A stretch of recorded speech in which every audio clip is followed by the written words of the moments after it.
Supreme court మీద కేంద్రం ఒత్తిడి అనేక ఇవి రావడం అవన్నీ మనం చూస్తూ వచ్చాం. కానీ గత వారంలో అనూహ్యమైన పరిణామం ఒకటి జరిగింది. మధ్యప్రదేశ్ హైకోర్టు న్యాయమూర్తిగా ఉన్నటువంటి అతుల్ శ్రీధరన్ అనే ఆయన్ను సుప్రీంకోర్టు కొలీజియం అందరూ కూడా ఆలోచించి ఆయన్ను ఛత్తీస్గఢ్ కోర్టుకు బదిలీ చేశారు. చాలా రోజుల కిందటే జరిగింది ఇది ఏకగ్రీవంగా. ఛత్తీస్గఢ్ కోర్టుకు కాదు, ఆయన్ని మీరు అలహాబాద్ హైకోర్టుకు బదిలీ చేయండి అని కేంద్ర ప్రభుత్వం వాళ్ళకి చెప్పింది. మామూలుగా వర్మ గతంలో కూడా కొలీజియం చెప్పిన వాటిని ఆపడము, ఆలస్యం చేయటము, వీళ్ళ అభ్యంతరాలు చెప్పడం ఇది చాలాసార్లు జరుగుతూ వచ్చింది. కానీ ఇక్కడ జరిగింది ఏమంటే కేంద్రం చెప్పినట్టు వీళ్ళు ఆయన్ను అలహాబాద్ హైకోర్టుకు బదిలీ చేశారు. ఇది మొదటిసారి ఒక విధంగా. గతంలో పరోక్ష ఒత్తిళ్ళు, ఆలస్యం చేయడాలు, జాప్యాలు, వీటి మీద మాలాంటి వాళ్ళ విమర్శలు, లేకపోతే న్యాయమూర్తులు కొంతమంది అభ్యంతరాలు, ఒక దశలో జస్టిస్ చలమేశ్వర్ లాంటి వాళ్ళు అధికారికంగానే కొంత ధిక్కార స్వరం వినిపించడం ఇవన్నీ మనం చూసాం. ఇక్కడ అది కాదు, ఒబ్లైజింగ్లీ సుప్రీంకోర్టు కొలీజియం అన్నది ఈ జస్టిస్ అతుల్ శ్రీధరన్ అనే ఆయన్ను ఛత్తీస్గఢ్ హైకోర్టుకు కాకుండా అలహాబాద్ హైకోర్టుకు బదిలీ చేసింది.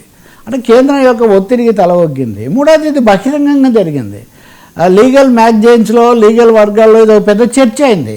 అంటే ఇంత బాహాటంగా కేంద్రం చెప్పిన మాట మనం వినటం మొదలు పెడితే అసలు న్యాయ వ్యవస్థ యొక్క స్వయం ప్రతిపత్తి అనేది ఎట్లా ఉంటుంది అని. గతంలో కూడా ఉదాహరణకు ఎన్వి రమణ గారు చీఫ్ జస్టిస్గా ఉన్నప్పుడు ఆయన ఒక స్టాండ్ తీసుకున్నాడు, నేను ఇన్ఫ్రాస్ట్రక్చర్ ఏర్పాటు అన్న దానికి ప్రాధాన్యత ఇస్తాను, ఏదో ఒక విధంగా నియామకాలు జరగాలి కానీ కొలీజియము కేంద్రము పంతాలకు పోయి ఆలస్యం కాకూడదు అన్న వైఖరి తీసుకున్నానని ఆయన సూచనగా చెప్తూ వచ్చారు.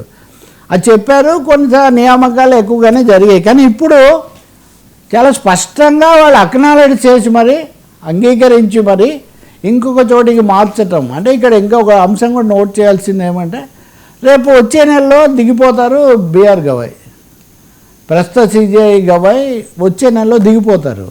ఆయన మీద చెప్పు విసిరిన లాంటి ఘటన కూడా చరిత్రలో కనివిని ఎరుగని ఘటన కూడా జరిగింది. దాని మీద కూడా కేంద్రమేమీ ప్రత్యేకమైన చర్యలు తీసుకున్నది లేదు.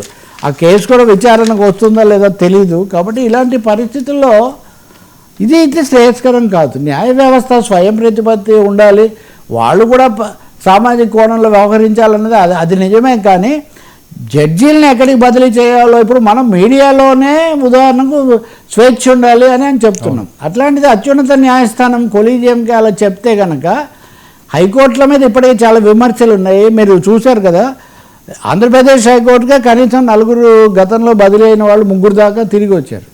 ఇతర రాష్ట్రాల్లో కూడా ఇలాంటి పరిణామాలు జరిగాయి. కాబట్టి ఇది కొంచెం న్యాయ వ్యవస్థ స్వయం ప్రతిపత్తి, స్వతంత్రత కోరుకునే వాళ్ళు కొంచెం ఆందోళన చెందుతున్న ఒక అంశం ఇది.